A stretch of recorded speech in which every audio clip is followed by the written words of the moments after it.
pismo koje je uputio predsjednik Aleksandar Vučić.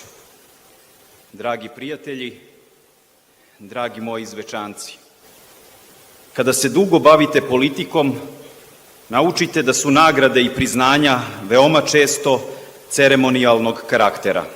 Za mene, međutim, ona imaju posebnu vrednost i težinu kada dolaze kao potvrda onoga što činimo za naš narod, gradeći Srbiju budućnosti. Sve što danas radimo i gradimo, svaki kamen utkan u sunčanu dolinu, svaka cigla na kojoj je podignuta rajska banja ili jedna od brojnih novih stambenih zgrada za naše mlade bračne parove i povratnike, jesu naš temelj za budućnost na ovim prostorima. Nadam se da će neke još nerođene generacije, kada se zagledaju u prošlost, moći da kažu da je ta bogata, uspešna i mnogoljudna Srbija u kojoj žive postala moguća u vreme ovog našeg pokolenja i da je rođena upravo u našem trudu, mudrosti, hrabrosti i dalekovidosti.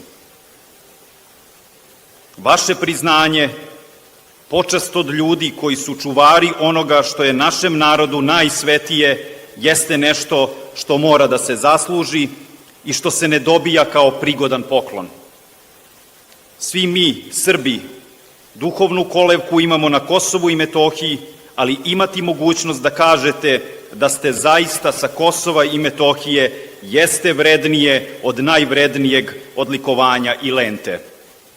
Hvala vam, braćo i sestre, a od danas mogu da kažem i drage komšije, na tome što ste me učinili građaninom ponosnog i tvrdog Zvečana, trudeći se svakim novim danom da budem dostojan časti koju ste mi ukazali. Šta god govorili zli jezici, a oni ne zavređuju ni da im imena pomenemo na ovaj veliki dan, Kosovo i Metohija će mi kao i do sada biti prva misao kada ujutru otvorim oči i poslednja misao kada naveče sklopim oči. Dokle god se moja reč i volja budu uvažavali, sa Zvečana će se vijoriti samo zastava srpske trobojke, jer ako Zvečan nije Srbija, šta je onda Srbija?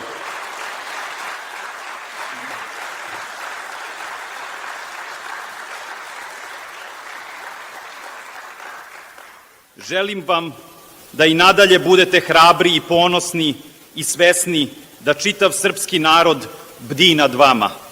Borit ću se svakoga dana, kao i do sada, i na svakom mestu za vas, za miran san svakog našeg deteta na Kosovu i Metohiji i za to da niz obraz našeg hrabrog Nikole Perića nikada više zbog zlih ljudi ne poteče ni jedna suza.